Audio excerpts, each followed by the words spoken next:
So welcome to D-Life friends. I am Shashi, a member of D-Life, and today I have the pleasure and honor to host Dr. Gary Fettke, an orthopedic surgeon from Tasmania University, Tasmania, Australia.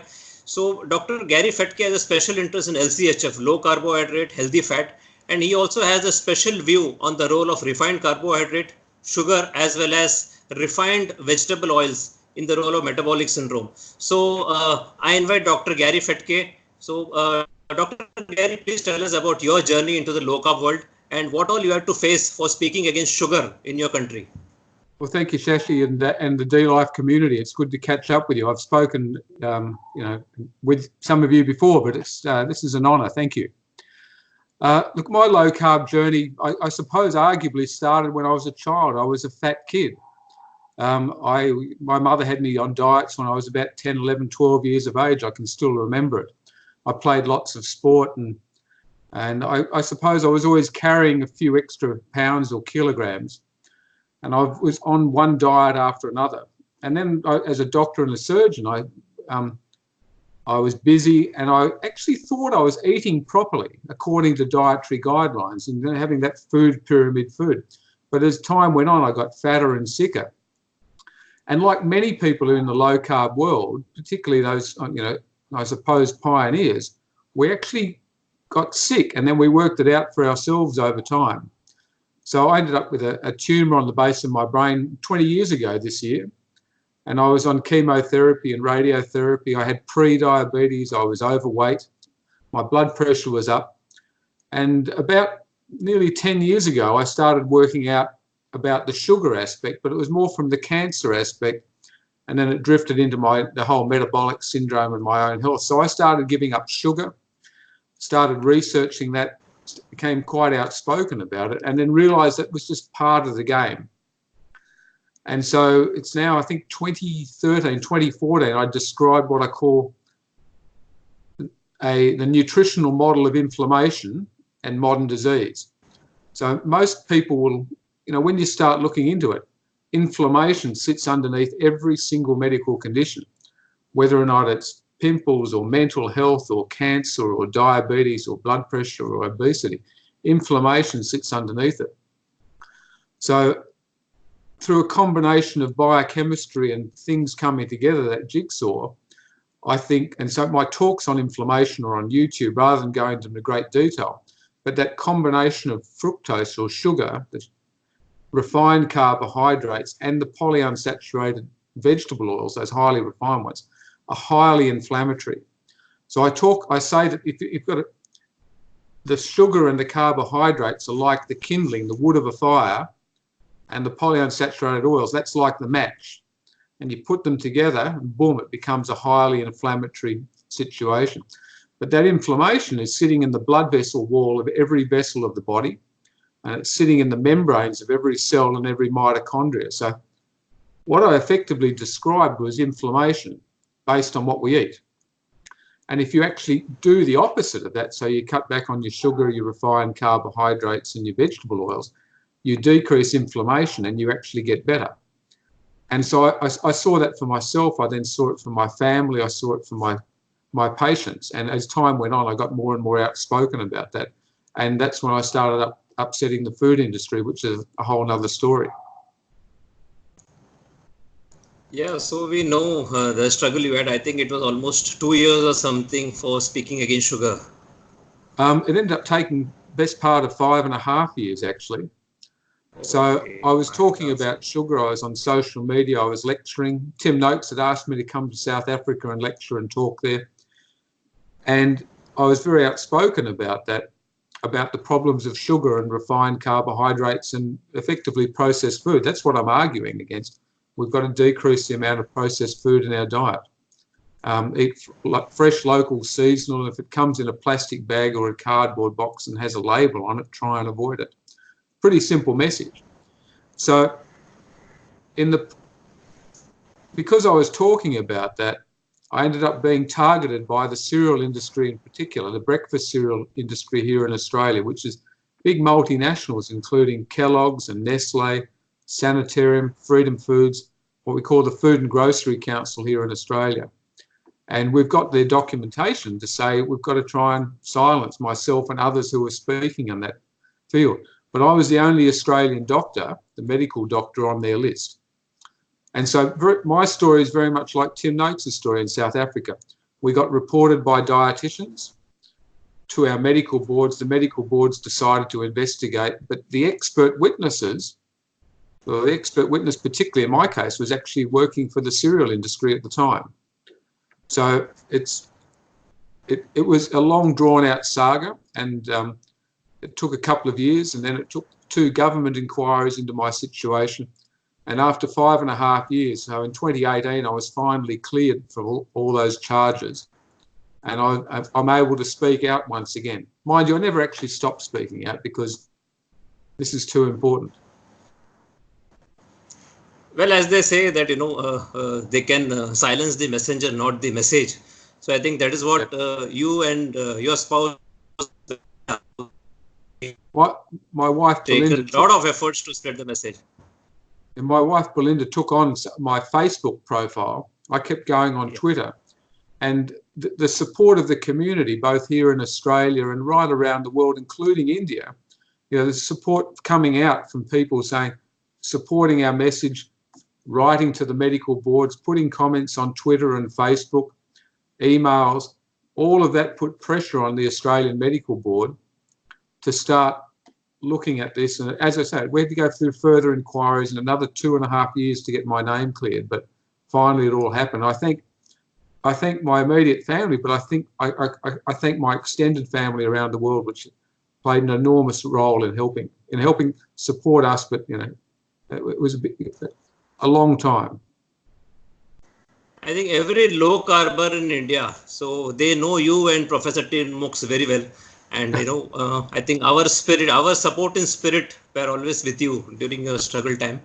Now, coming to other point regarding the fructose, your Twitter handle is Fructose No. So can you throw some light on the role of fructose? I mean, how in India we see is fructose is there in fruits.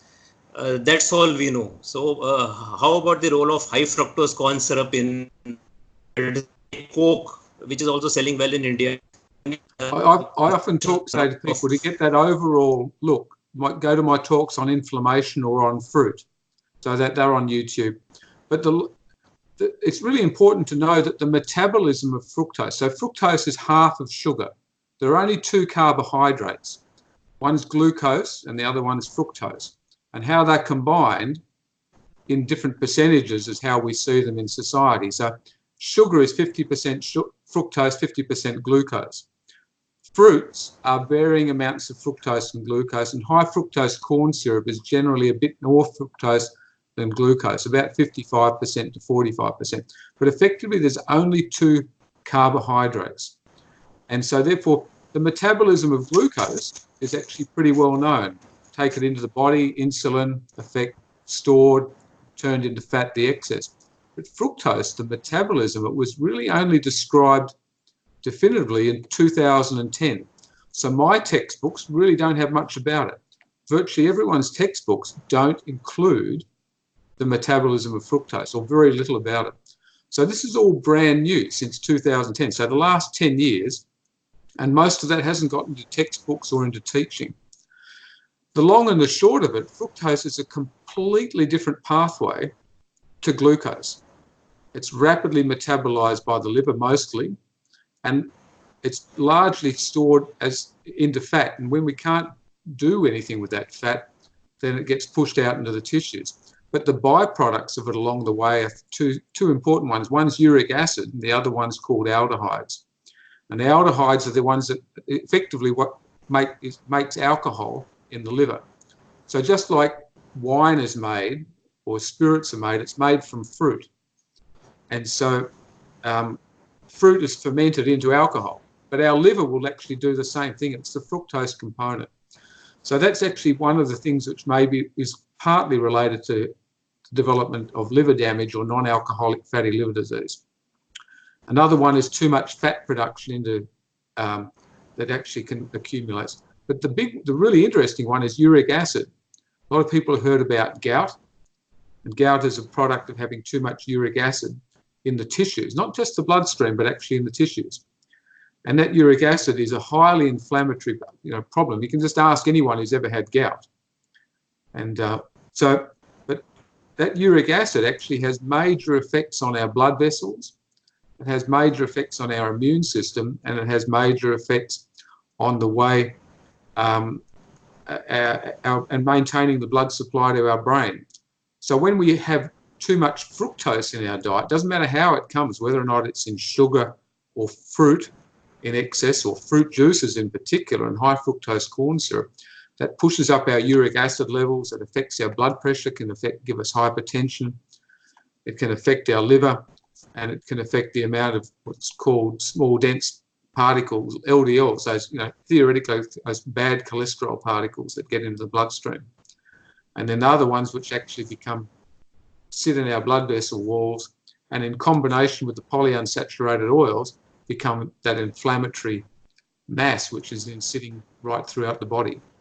So fructose is pretty well brand new. If I ask my medical students about fructose, they just don't know it. It's barely into the curriculums. And so therefore most doctors, and that's not being harsh, most healthcare professionals, most doctors don't know about it. So I've summarised that down, and a lot of that's work done by others, but I've put it into visual pictures, which is pretty easy to understand. And so I think that's really important, that we have an understanding of fructose. That's meant I've copped a lot of criticism because I'm saying that fruit's bad. I'm not saying fruit's bad. I'm just saying it's not as good for us as it's been made to be, as it's marketed. So fruit in nature comes at the end of summer, beginning of autumn, and that depends on your climate and your latitude. But effectively, if we're an animal, we're supposed to eat as much fruit as we can when it becomes available to get turned into fat for winter hibernation. So that's what fruit's meant to happen. We're meant to eat fruit. Yeah, the fruit wants us to eat it, so it advertises itself by getting bright and shiny and sweet. But the fruit wants us to eat it so that we deposit its seed, so it can actually propagate and survive. So it's bright and shiny, and then it's meant to be a seasonal product. So therefore, the further you get away, the higher your latitude, the further you get away from the equator, the more seasonal fruit becomes. Because the byproducts of fructose, particularly those small dense LDL particles, are actually metabolized in the wall of the blood vessel under the effect of sunlight and vitamin D. That's a really important thing to know, so that if you're going to eat fruit, make certain it's fresh, local and seasonal, and make certain you've actually got plenty of sunlight. So if you're in the tropics, where there's much more fruit available, there's more sunlight coming down, so you're not going to be nearly as susceptible to the side effects. But my criticism is we shouldn't be eating fruit in the amounts that are sent to us in the supermarket in the middle of winter. And if you do have that, that's fine, but recognise not only the metabolic problems of it, but fruits actually will make you hungry. I didn't talk about that in the primary fructose metabolism, but fructose will actually drive hunger, and it does that by a few different mechanisms. So if you're going to eat fruit, recognise it will make you hungry. It's very hard to eat one banana or one grape. You're actually driven to have another one. And that's what happens in the animal kingdom. So fructose in excess and out of season has complications. But if you have it in season with plenty of sunlight, realise it's going to make you hungry and you're going to store it as fat, which is okay, but make certain you then have 6 months without it. So fruit's an interesting question. And, in India, obviously, the closer you are to the equator, the more southern states are actually going to manage to have more fruit, which is local and seasonal. The northern states are going to have less of it. So in India, of course, like any other part of the world, so we have fruits available 365 days a year.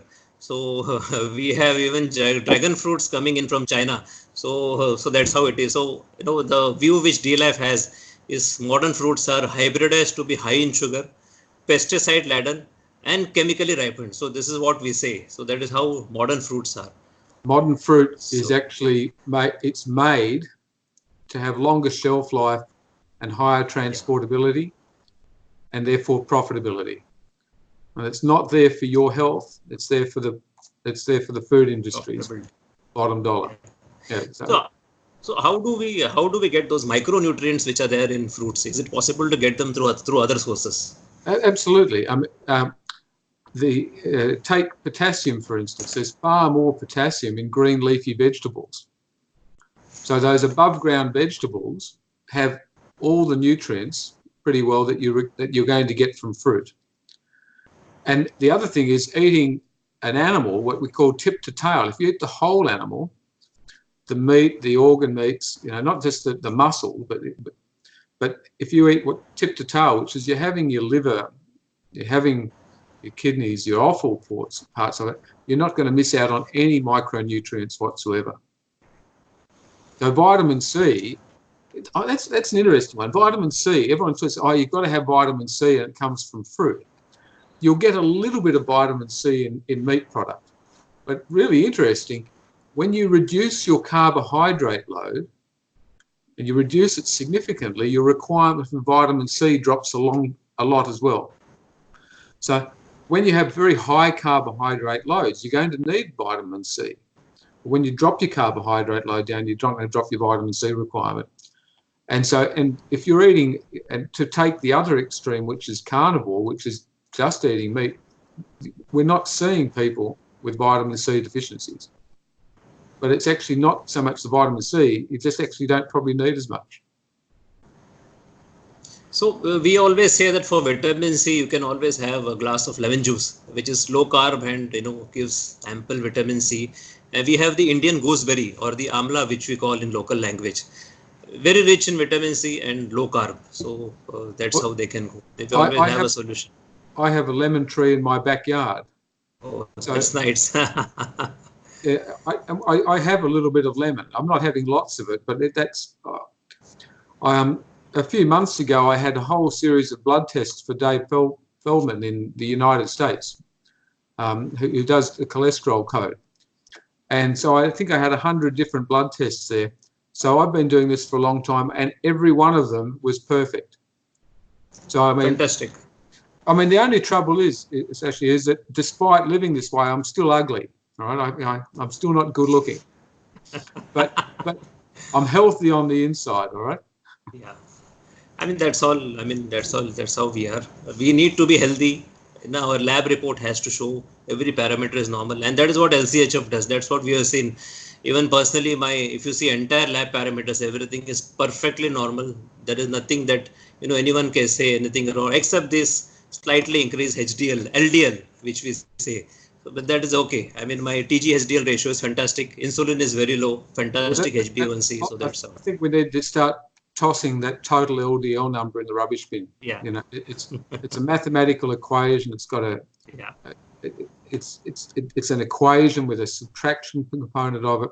And I say to people, if you're really going to do it, and I'm not quite certain of the availability in India, is to do a thing called a lipid subfraction analysis, which is a total particle assessment. I mean, it is available in specialized location only, so may not be available. So, however, coming back to the topic of your special interest, how about this food politics and the role of cereal and all this, the religious evangelism which is taking over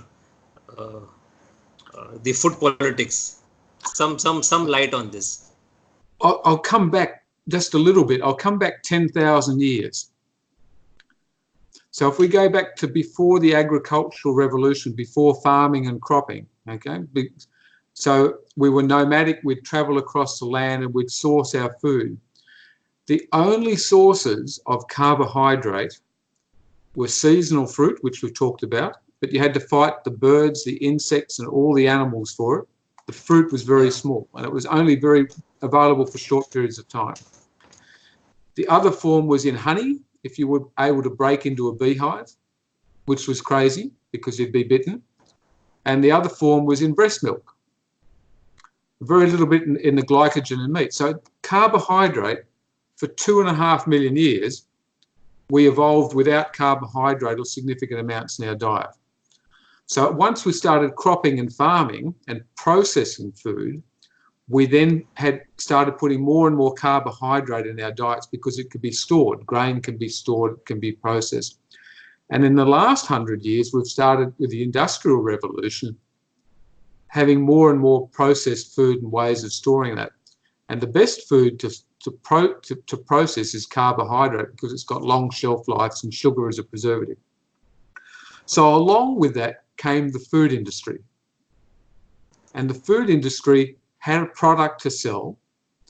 And as it's turned out, they've actually been manipulating the dietary guidelines for the Western world dramatically. They've been telling us what to eat, telling us it's healthy, telling us all of this stuff about the food pyramid, which pretty well been adopted by the World Health Organization right around the world. Have a cereal and grain-based, base to that food pyramid, have plenty of cereals, grains, rice, have lots of fruit and vegetables, which again can be transported, and then to avoid those meats and fats.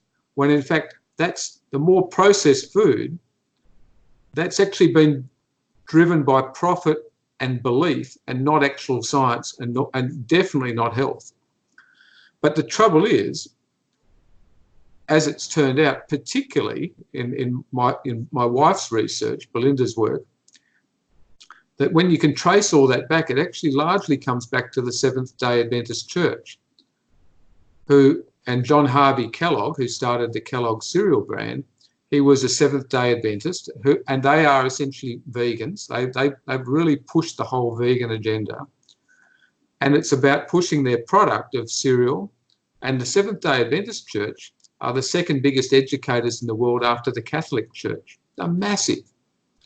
This is in the Western world, just by sheer numbers and money, they push their agenda. But as a result of that, they do own the cereal industry of the world, effectively own the soy industry, and effectively the fake meat industry. They were there right at the beginning of all of those products.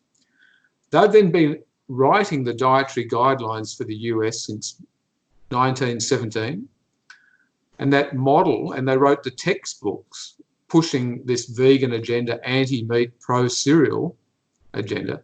They've been writing the textbooks and guidelines for over 100 years. That then becomes the dietary guidelines around the Western world, the United Kingdom, South Africa, Australia, New Zealand, and anywhere where English has actually been part of that game. And India clearly had a British Empire hold until, the Gandhi and the Salt March and his enormous effort to break that English stronghold. And so I'm quite a fan of Gandhi, the way that passive civil disobedience, and that's the way a low carb. I've actually got a thing called the Low Carb March, which is passive civil disobedience, and I'm inspired by Gandhi's Salt March in 1934. So the British Empire has had its influence, again, along the cereals and grains. And the processed food industry has come in there with their products. And that's why low carb's getting a bad, it gets pushback or trouble. But I can guarantee every single time you'll hear an anti-low carb, an anti-keto, an anti, this is the management of diabetes message. I can track that back to the food industry or the pharmaceutical industry very, very quickly. And that's our role at the moment. That's my wife's role. That's our role, is to keep calling out the fact that when you hear messages that saying what we're doing is dangerous, it's almost certainly coming from those who are losing money. It's just over and over. We can track it very quickly back to those who are making profitability out of it. And that's all we're doing. And so whether or not it's corporate food, big food, or what we call big vegan, or the Adventist Church, who have a massive amount of foreign aid money to spend, who are pushing their programs into the Southeast Asia, they're pushing it into China, they're definitely into China, and our understanding is they're making a push into India at the moment. Yeah. And it's called the CHIP program, and it's not about science and it's not about health, it's about pushing their message in, and it's getting their product in. So that's what we're calling out. And let me tell you, India is an easy target because we are all, most of us are primarily what is called as vegetarian. The only animal source food we have is the dairy products. We were a very good consumer. We are a good consumer of dairy, and ghee was our contribution to the world. So ghee has originated from India, and I believe that even though people were vegetarians, it is the ghee, butter, it is the curd or yogurt, it is the paneer, which is a local Indian cottage cheese we call. This is something which has kept us healthy and sustained. And it is very easy for them to come and demonize dairy products. It is very easy for them to actually, convert more and more in India to veganism. However, this veganism is restricted to only the elite few. Most of the others, they are not likely to give up dairy any soon. And, I have total respect for what I call Eastern vegetarianism, which is respect for the animal. But my understanding of Eastern vegetarianism, of which is well accepted in the Hindu population and the Muslim, is that when an animal dies or at the end of its life, a lot of people will actually boil up that chicken, and it will be still, you'll get the nutrients from that. And a lot of time, particularly the more rural a community, the more dependent you are on actually having animals as part of the food supply, having chickens in the backyard, using the animal manures on the vegetable garden. So this whole veganism, which I call Western veganism, is actually based on pretty well the food industry wanting to push their product. That's true. That's true.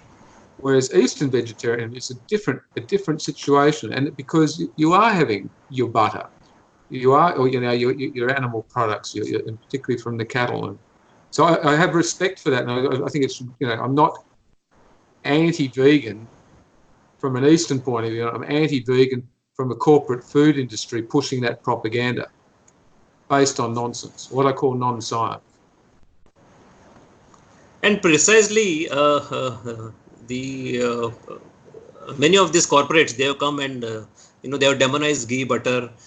They asked us that start using the vegetable oil. So vegetable oil is at this one of its peak in India.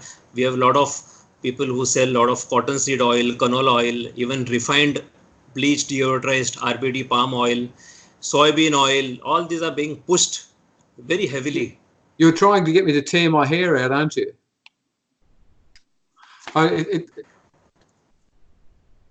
That is straight rocket fuel. That is just going to, you might get away by having sugar and carbohydrates in your diet, but the moment you add those oils in, that equals inflammation. That equals that whole basis of diabetes. On top of the carbohydrate load, you have the inflammation. It's difficult to work this out, but as far as I can work out with speaking with people who've got a greater interest in this, the half-life of the linoleic acid, which is the omega-6 fatty acid in those seed oils, that's the inflammatory one, is about 4 years. Okay. So therefore, if you take it into your body, it's going to take you 4 years to get it out. My God. And so I've got many stories of people who've actually improved their health, but they kept improving for 4 years. Like a neuropathy where the nerves are not working. They've felt better, they've got less inflammation, but they finally reached their endpoint after 4 years. And I think that is that half-life of the omega-6 fatty polyunsaturated oils. We can't prove it, but if something has that, it's going to hang around in your body for a long time. It may only be a few months, but it depends on, each one will be different, but it can be 3 to 4 years out there.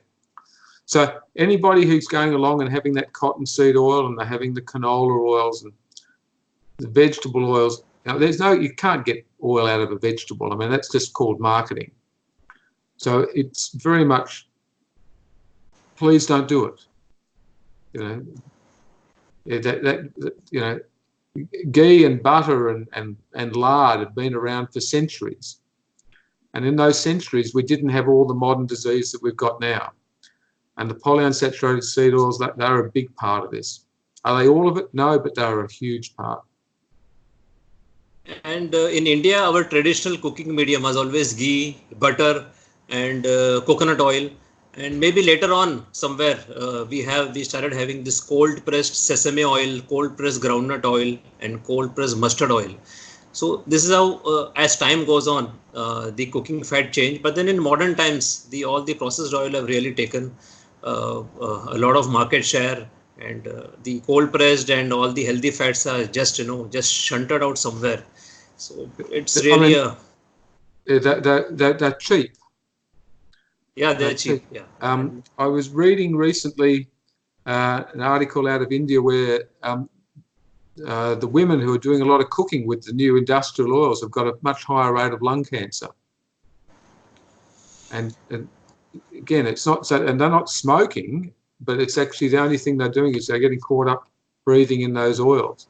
It's not proof, it's an association study, but it was an alarming increase in the rate of lung cancer in the women who are doing cooking with the seed oils.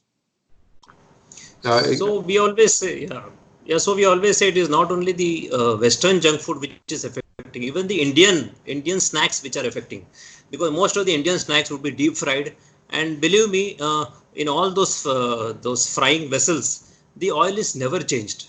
They just keep adding oil on top of it every day.